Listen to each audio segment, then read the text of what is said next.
Joining us now, Republican Congressman Chris Stewart of Utah. He's a key member of both the Appropriations and the Intelligence Committees. Congressman, thanks so much for joining us. Good evening, Wolf. All right, let's begin with the breaking news. You heard it, the Attorney General, Bill Barr, telling lawmakers today he plans to give Congress what he described as a redacted version of the Mueller report. You told me earlier this year you didn't want to see a single sentence redacted. Are you disappointed in what you heard from the Attorney General today?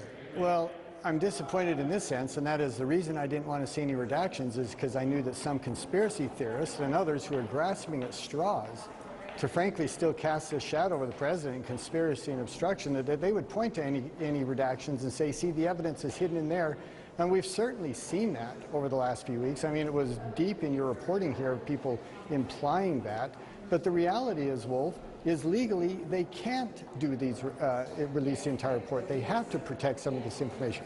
Grand jury information has to be protected. Sources and methods have to be protected. Oh my heavens, as you know, the special counsel has ongoing prosecution and cases that have to be protected. So I'm disappointed because I think it carries on some of the foolishness and the accusations, but I'm not disappointed in the sense that I'm not surprised. I expected this would be the case. Well, it's one thing to redact certain sections of this Mueller report from the public because you correctly point out sources and methods, intelligence information, that's very sensitive. Other information, grand jury information, for example, is sensitive. But shouldn't Congress, a co-equal branch of government, on a confidential, secret basis, get to see it all? No, Wolf, I don't know of a single example, and I suppose some historian could eliminate me on some, but Congress doesn't demand to see grand jury testimony. I'm not aware of us ever requiring to see grand jury testimony.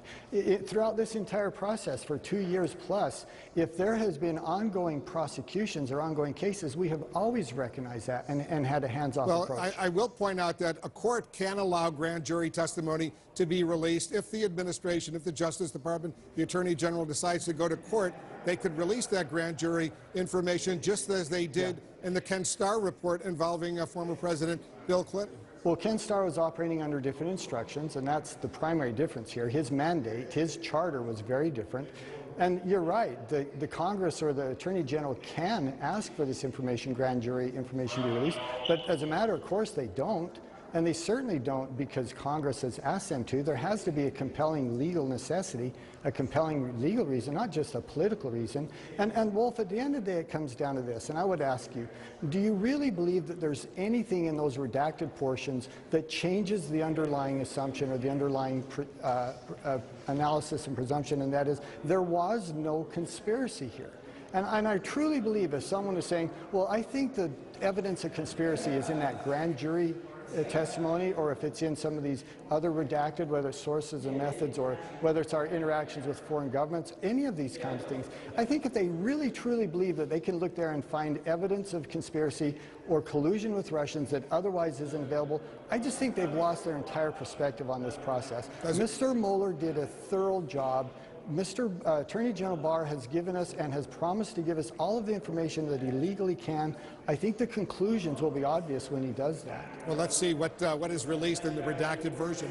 And the Attorney General says it'll be released within a week, and there will be chunks, as he points out, that will be redacted. After Barr's testimony today, the Judiciary Committee Chairman Jerry Nadler said he now plans to subpoena for the full report. Those subpoenas have already been authorized by the Judiciary Committee. Do you support Chairman Nadler's decision?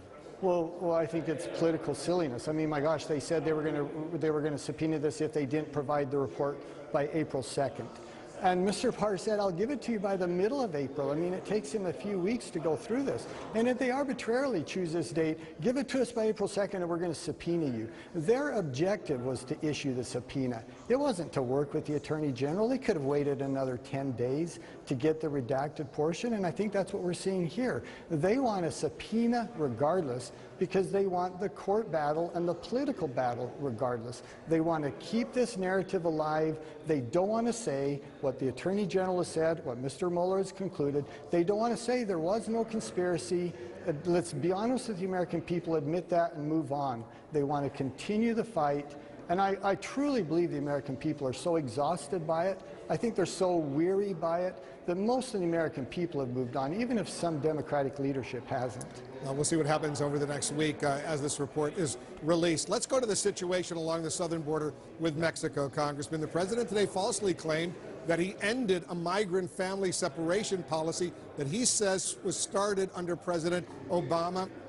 In fact, the separation policy was initiated, zero-tolerance policy, during the Trump administration. You heard John Kelly, the then Homeland Security Secretary, tell me that they saw this as a deterrent. You heard Jeff Sessions make the same point when he was Attorney General.